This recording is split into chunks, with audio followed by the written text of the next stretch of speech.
Hello. അപ്പോൾ നമ്മൾ റമദാൻ്റെ രണ്ടാമത്തെ നോമ്പ് അങ്ങനെ കഴിഞ്ഞിട്ട് അൽഹംദുലില്ലാ.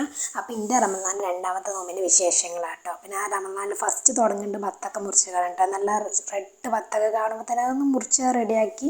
പിന്നെ നമ്മളിന്ന് സ്നാക്സ് ആയിട്ട് ഉണ്ടാക്കുന്ന മുട്ട ബജി ആട്ടോ. അപ്പോൾ അതിനുള്ള ഉള്ളി അരിഞ്ഞ് പിന്നെ നമ്മൾ ഈ കരിവേപ്പിൻ്റെ ഇല നിങ്ങളെ വീട്ടിലൊക്കെ ഉണ്ട്, നല്ല അടിപൊളിയല്ലേ. പിന്നെ നോക്കിയിട്ട് ഞാൻ ഈ മുട്ട അരിഞ്ഞപ്പോൾ ഭയങ്കര എനിക്ക് ആദ്യമായിട്ടൊക്കെ കണ്ടിട്ട് ഒരു മുട്ടയിൽ തന്നെ രണ്ട് കുഞ്ചി. നമ്മളിങ്ങനെ വീഡിയോസിൽ കാണെങ്കിലും നമ്മൾക്കത് കിട്ടുമ്പോൾ ഒരു വേറെ ഇതാണല്ലോ.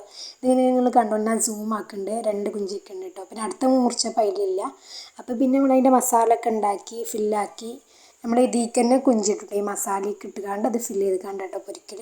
അപ്പോൾ നമ്മൾ അങ്ങനെ പൊരിച്ച് പിന്നെ നമ്മളിവിടെ വെള്ളമായിട്ട് ഉണ്ടാക്കുന്നുണ്ട്, നല്ല നാരങ്ങ വെള്ളയും അടക്കാപ്പായ ജ്യൂസ് കേട്ടോ. അപ്പോൾ അതിൻ്റെ തൊലിയൊക്കെ ഒന്ന് കളഞ്ഞ് സെറ്റ് ചെയ്ത് പിന്നെ ഇത് പിങ്ക് പേരൊക്കെ ഇതിന് അതിന് വേറൊരു ടേസ്റ്റ് ആണല്ലോ. അത് നമ്മളിവിടെ അടക്കാപ്പായ ജ്യൂസിൽ പാൽ യൂസ് ചെയ്യും കേട്ടോ, എല്ലാവരും എങ്ങനെയാണെന്ന് എനിക്കറിയില്ല. അപ്പോൾ നമ്മളത് അടച്ചു. അപ്പോഴത്തേന് നോമ്പ് പറക്കാനുള്ള നേരമായി. അപ്പോൾ ആ ടേബിളുമ്മ സെറ്റ് ചെയ്യുന്ന പരിപാടിയും കാര്യങ്ങളൊക്കെ ആയി. പിന്നെ നോമ്പ് പറഞ്ഞതിന് ശേഷം നല്ല ചിക്കൻ കറിയും പൊറോട്ട. അപ്പോൾ അതും കൂടി കഴിച്ചപ്പോൾ ബൈ.